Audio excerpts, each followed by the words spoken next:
Miss Miriam Stowers. Today is Monday. The date is April the 2nd, 1962. The time is 20 minutes after 4 in the afternoon, and I am in the home of Miss Miriam Stowers at 113 East Main Street in Palm Beach. Miss Stowers, I didn't have any idea there was a Main Street in Palm Beach. There was the big street down beyond this was Main Street for many years, and then it got to be Poinciana Way. Speaking of many years, you've been here a little time yourself, haven't you? Quite a little time, since 1896. Were you born here? No, I was not, so I'm that much older. There are a million fascinating stories that you can tell about this area, and I think I would ask you first about church life. Well, that'll be fun, because one of my pet stories about this part of the world is how they first got a Protestant church over in West Palm Beach. Of course, the Catholic Church was here before anybody could breathe, and that was doing a very good work. The place over there was filled with men who came down to build the big hotel for Mr. Flagler. And those men, a good many of them were Catholics, and a good many of them were Protestants and didn't have any place of their own to go. There were, I don't know how many, but not awfully many, maybe 2 streets about 3 blocks long of people living there. And quite a number of them, among them a Mr. and Mrs. White, a Philadelphia lawyer who came down here and who was... There really is a Philadelphia lawyer. Yes, there is. There was before he left and came down here. And then there was an old lady who was born when her mother was crossing the desert years and years before going out west. And she was a character, terrific character. She could swear better than almost any sailor and all sorts of things, and was so kind to children. She had a store. She and a gentleman who was always there had this store together, and it was quite important in that little town. Anyhow, she thought there should be a Protestant church, and the lawyer thought so, and different people around town thought so. So these 2 women, the dainty little lady from Philadelphia, and this very sort of almost masculine woman who was born crossing the desert and who was very aggressive, thought so too. So between them, they took a market basket and stood at the head of the dock where the workmen came from the Poinciana to West Palm Beach. And they picked an afternoon after the workmen had been paid, which was Saturday afternoon, good and late too. And they just stood there and they said, "Would you like to help build a Protestant church in West Palm Beach?" And these men, like all big-hearted men, just practically put everything out of their pay envelopes into that basket. Well, at that time, there was one street in West Palm which was entirely given over to saloons and such things. And across the street from the first saloon, there was a little building with an upstairs apartment in which the first saloon keeper, and probably the most successful since he caught everybody, particularly the workmen coming back from across, that little wife of his sat there and watched to see that nobody got by and went into any of the other saloons without being told on. So anyhow, she saw these 2 women standing there. She saw the money being dropped in the basket. She saw those men go right past not only her husband's saloon, but every saloon all the way up the street. So she came down to investigate. And the nice woman from out west and the little German wife of the saloon keeper began to use all sorts of words that were not in the church category for ladies to use. And this pleased the workmen very much. So they stopped. And they listened, and they laughed, and they cheered, and they clapped, and they put their money into the basket. And the little lady from Philadelphia held the basket and went on with her business, paying no attention to the other 2. Until finally, I don't know whether they came to blows or whether somebody persuaded them to carry their fuss somewhere else. But that's where the first money was collected for the first Protestant church in West Palm Beach. And when the money was used for lumber, which was the next day or so, and it was delivered to the corner which Mr. Flagler had given for the church, which was on the corner of Datura and Olive over in West Palm. When the saloon keepers found that money was being spent for that lumber, they got somebody to steal the lumber at night. Well, there were only 2 men in West Palm Beach that wanted to protect that lumber, and they were busy in the daytime, so they couldn't afford to stay up all night.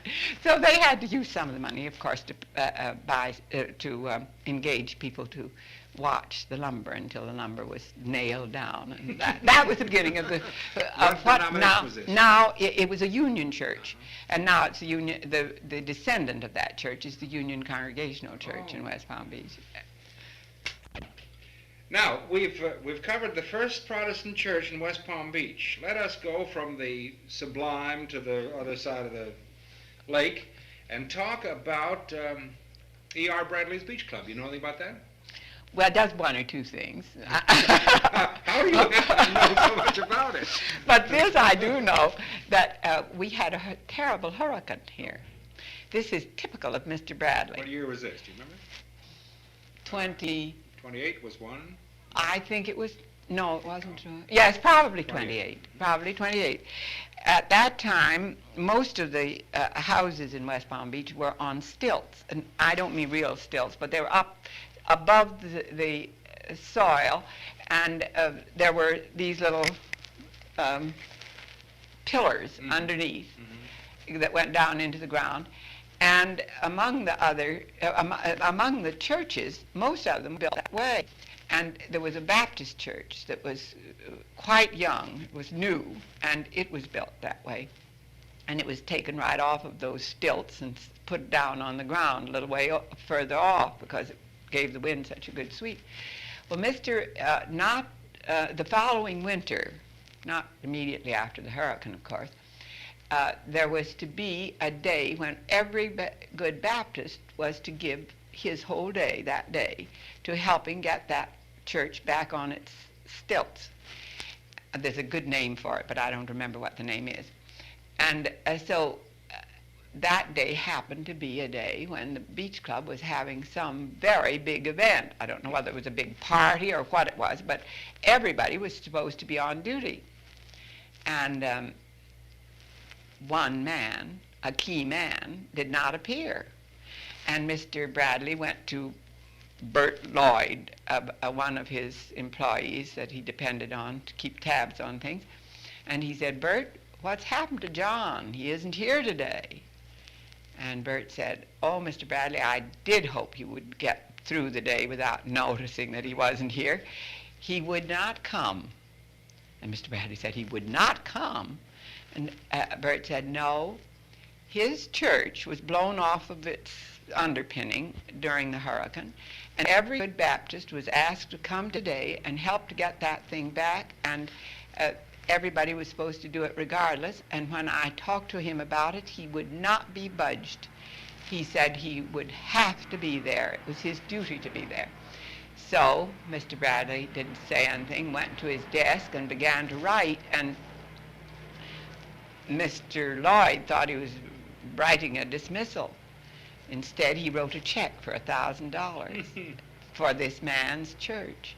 And he said, "No employee of mine can ever say that he cannot go to church or cannot attend to his church duties, and I would like to have him give this to his church to help with the financing of getting that back on." Now, that's typical of the stories that people who knew told about Mr. Bradley. He was quite a character and a definite contributor to the community. He was, and he was really a fine man. He did a great many wonderful things for this community. Of course, he would let people who lived in the area work in his club, but he wouldn't let people who lived here gamble in it. No, not if there were. There's another story that about a charity, and that is connected with the Beach Club. I'm ashamed to tell you that I can't remember the name of the architect who was here. I think he was building Mrs. May's house. And he was an Austrian. He's very well known. Everybody knows his name, except me. And I've forgotten it. But anyhow, this man had a much younger wife who was very much interested in scouting and all that sort of thing wherever they happened to be. And she was very happily helping to get a Girl Scout camp for West Palm Beach. The camp was to be up on the river, the Loxahatchee River at Jupiter. And they were giving a great big dinner party one night. And she, instead of a place card, she put a blank check behind the name, the place card, in the little silver holder, all the way around. Miss Miriam Stowers is continued and concluded on another reel. Miss Miriam Stowers, Part 2. And somebody said, well, this is fun. This is what, I suppose this is to start our playing with or something. And she said, no, it's to start something else. It's to start a Girl Scout camp. And before you start your playing, I want you to write that check, because you may spend all your extra cash playing. And I want that cash before. I want you to know everybody gave $100 that night at that dinner toward the Girl Scout camp, which was a terrific boost for the West Palm Beach Girl Scout camp. I can imagine so. Did you ever get into the beach club? You went to the beach Oh, club. yes. Can you describe it? Was it ornate and plush, or was it plain and... It was very, as I remember it, I was probably too wide-eyed at the gowns and things to think very much about the place. It was more or less on the same order as the Poinciana, which was green and white. White, very plain, old-fashioned white wicker furniture. I mean, that's what the Poinciana was, and green carpets. And that's the way I remember the beach club. Now, I may have forgotten. It may have been more than that, but I don't think it was. I think that was the way it was. Everything very simple and green and white. These were the club rooms, the club room. restaurant and so forth. Yes. You couldn't go into the gambling room, or could you? Yes, I went into the gambling room. I couldn't gamble, you see. Oh, I see. I couldn't gamble, both because of age and because of residence. Oh. But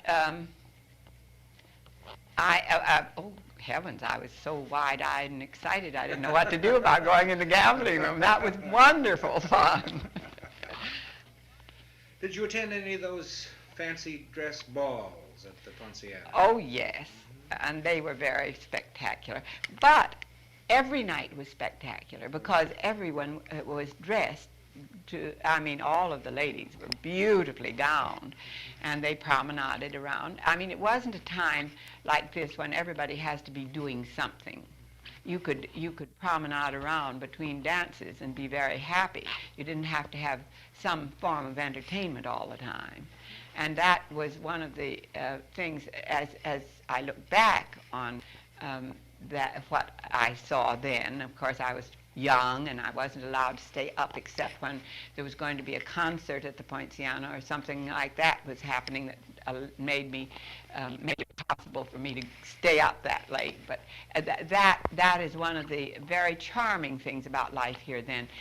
People got up, they had a leisurely time in the morning, then they went to swim, and they came back, and they went to the breakers and sat on the big verandas there and had whatever they wanted to drink before they went to luncheon, and then they rested, and then they got up and dressed for the afternoon, and then they had tea in the coconut grove at the Poinciana, and then they went to after tea they went back and dressed again for dinner, and then the evening was spent dancing or playing cards or whatever they wished. But I mean, it was a charming life. Golf, tennis, swimming, and then leisurely evenings and so forth. And the people who visit, I remember very well that one of the ladies who came back, oh, not many years ago, but who had been here on the lakefront in one of those houses, said, you know, our greatest joy was not comparing the vintage wines or the liquor that we were going to serve in the late afternoon. We were comparing our grapefruit, our oranges, the juice that we were serving with someone else. Oh. Of course, the people who lived on the ridge had the coquina rock subsoil, and that coquina rock subsoil was supposed to give a special flavor. And so people, I mean, it was that kind of wonderful, simple living that was charming. They brought their gowns with them, I take it. Yeah. There wasn't much in the way of There were stores in the Poinciana and in the breakers, and across from the Poinciana and breakers there was one long, one-story building of shops, wooden shops just like the Poinciana. What type of concert did they have? Oh, Madame Schumann Heink and all the famous singers nearly came to sing. And of course they had... And Gallikerchi and all that? No, Gallikerchi is too young, Oh. I think. But one thing they had was delightful afternoon tea in the Coconut Grove. The Coconut Grove was just a lovely big space, garden space beside the Poinciana. And there was a dance floor there, and there were the Negroes who gave the music and who sang their songs, and people just adored it and ate the cake, the Mrs. Roach cake, which was a wonderful white cake, layer cake that people. But of course, people had to dress after lunch and after their little nap or something. Then they dressed for that. Then they had to dress again for dinner, so that those 14 trunks, or however many there were very necessary, because dressing was the most important thing that happened. Were you here when the breakers burned? I was here when both of the breakers burned. One burned, a long time ago, and then the second one burned, I can't tell you, in the 20s. I'm glad to hear you say that for this reason, that I had known, I thought, that there had been 3 breakers, 2 of which burned down. Today I got 2 people who said, no, this wasn't so, that it was only one breaker. Well, I saw them both burn down. I know that's a fact. And they were spectacular fires, too. Oh, terrific fires. Very quick, because they were all just wooden things. And by 5 o'clock in the afternoon, the fire was completely over, except for everything being so terribly hot. And I remember, I think it was the first fire, we went to the swimming pool and watched the water boiling in the swimming pool. My golly. Did everybody get out? Everyone got out both times. I can't remember what time of the year the first fire was. But they were, of course, the second one was when the hotel was occupied. And that must have been 26 or 8 in that era. And a great many people tried to go over to stay in what was the New Palm Beach Hotel, I believe that was its name, on the lakefront. And that caught fire too. Oh. Now, I'm not sure whether that burned down. It caught fire, anyhow. It was a very exciting day. And of course, everybody contributed clothes to help get the people away from here, because their clothes were all destroyed, and the stores ran out of clothes. So people offered to share clothes so that people could get away. Now, in those days, had the swampy land between the lakefront and the ocean front been filled in? That just where the Flagler buildings were and the golf course. There was a golf course. There was. Oh yes, there had to be a golf course. Which one was that? And no one could play on the golf course on Sundays until after church, because Mr. Flagler believed that everyone should go to church on Sunday morning, and therefore they neither could play cards in the public rooms, nor could they play golf. Which course was that now? That was the one to the south of the pathway that goes from where the breakers was to the... Oh, it's called the Breakers course then? Yes. That was the Everglades wasn't in existence. Oh, mercy, no, that was all swamp. Oh, that came a long time after.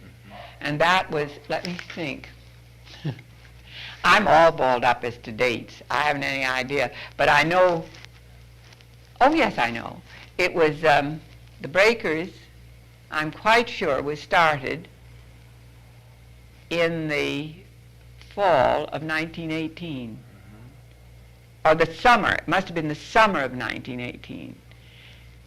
Now check that with someone. Well, it doesn't, No, it doesn't matter. I'm quite sure. I can get a hold of it. I'm quite sure that was it. The Everglades Club, and some of the people stayed there, you see, and then those little houses that we ultimately bought and operated as the Villas Hotel were the Everglades Club villas. Oh. Each room, they were just shells. They were Meisner's idea. They were wooden shells, and they had space in the wall like this. It was just air. Every room had 7 windows. Every room had a balcony, and of course private bath. But those things, those cottages were ideal for living in this climate. They were perfectly heavenly. No heat, except electric heat. And that, of course, came later. In the early days, they didn't have any heat at all. And that, but that space is now occupied by a cooperative thing called the Villas Incorporated. Oh, the villas, the original villas are no longer in existence. No, those were torn down. And you looked out on that lagoon by the Everglades Club, which is perfectly beautiful. It's a beautiful, beautiful thing to look out on at any time of the day or night. It's heaven. Now let's take you back for a minute, if I may, to the first days. Your first days here. Well, my first days here were in the fall, I guess, of 1896, and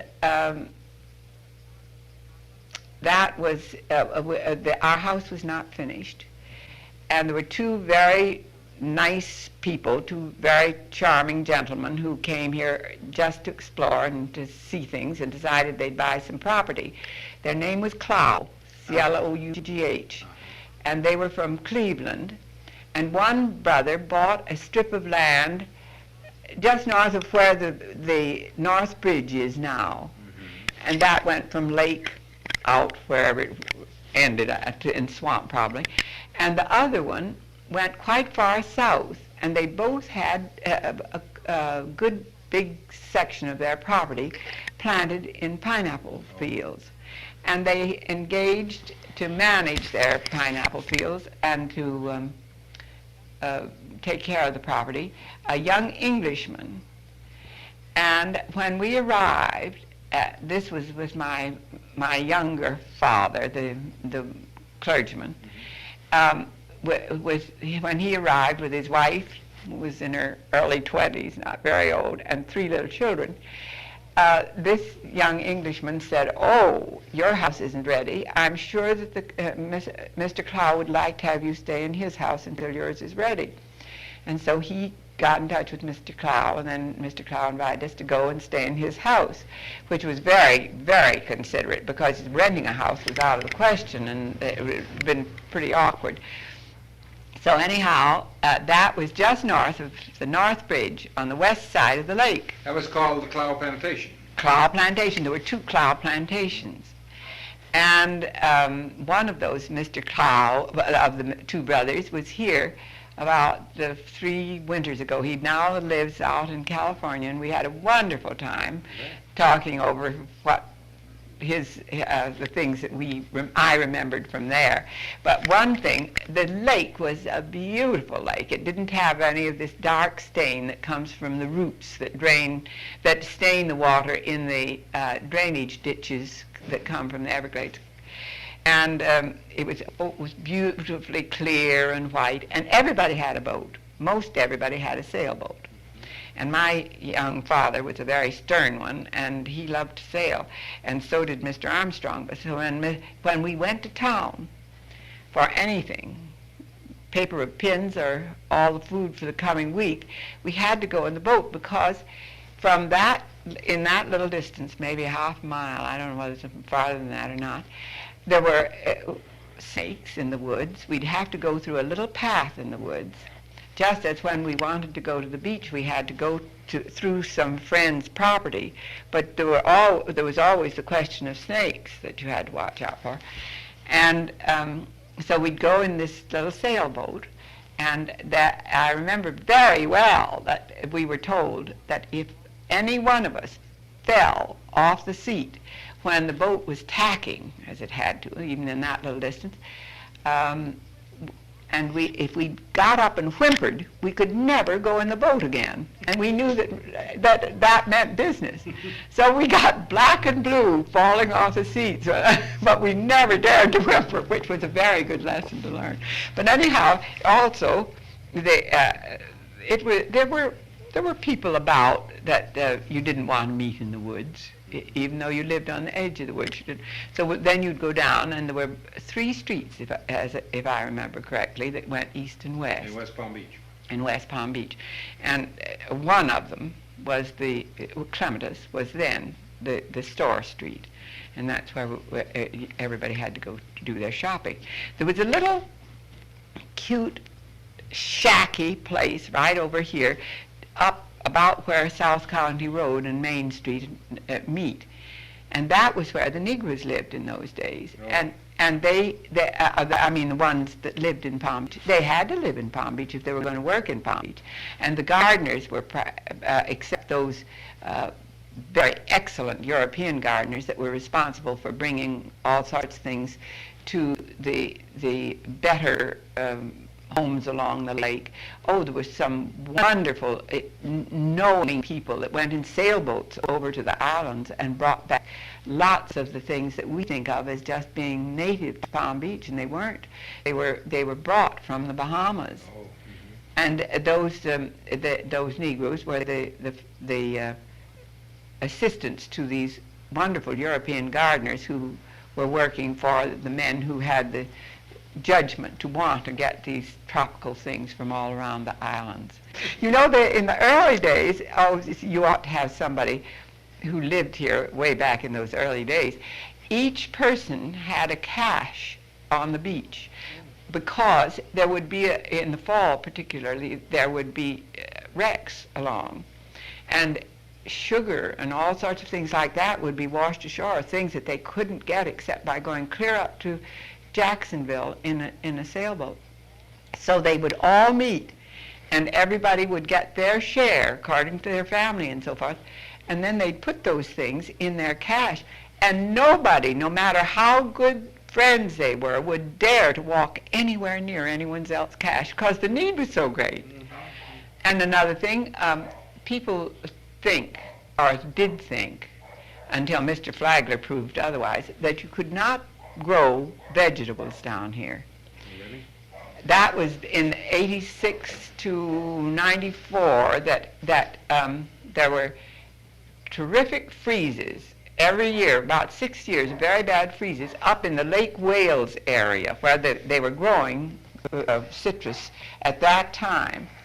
And finally, it got to the point where they thought, we just can't plant again because we've had one freeze after another.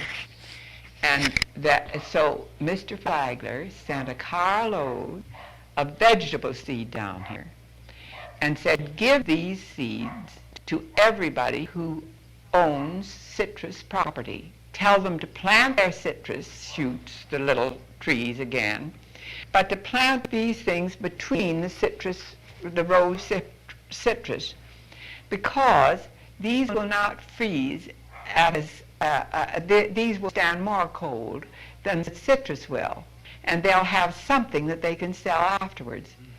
Well, it saved the citrus business in this state. Now, nobody in the world would have thought of that but Mr. Flagler. And he didn't say sell these to those people. He said give them to them and tell them to plant them between the rows of citrus trees. And it worked, and the citrus industry was saved. They started right out here planting citrus. Not right here. Up around Lake Wales and farther up. And up as far as Daytona, they were growing trees. And another thing that I got out of that article about that book about Mr. Flagler was that the pompano all came from Indian River in those days and was shipped from Indian River up to New York and various places. And whenever there was going to be a freeze, the pompano left the Indian River. And there'd be at least 3 or 4 days before the freeze that there were no pompano caught. And they got the message somehow or other, and then they'd go out to the Gulf Stream where it was warm, and then come back again. Any pompano that was left were frozen or killed by the cold. Isn't that an amazing thing? Did you have any experiences with Indians? Oh, yes, not experiences, but we were always interested in their coming. They used to bring the huckleberries and sell them, and people used to offer them clothes and things like that. And they took them, but they never wore them as that. The women stripped the cloth and put it together their way. And 1 or 2 of the men, Billy Bowlegs and Johnny Jumper, Johnny Jump Up or Johnny Jumper, something like that, they learned enough English so that they talked to people, and they even showed that they had a sense of humor. They'd smile sometimes, but the women were never allowed to talk to anybody. Still or not? I guess they still are not. Still or not? Now, you've been very generous with your time, and I just want to say thank you for all of your reminiscences, and I strongly suspect that there are more than you've given me, which gives me a wonderful excuse to come back again. Well, that's very nice. I'm so happy to see you.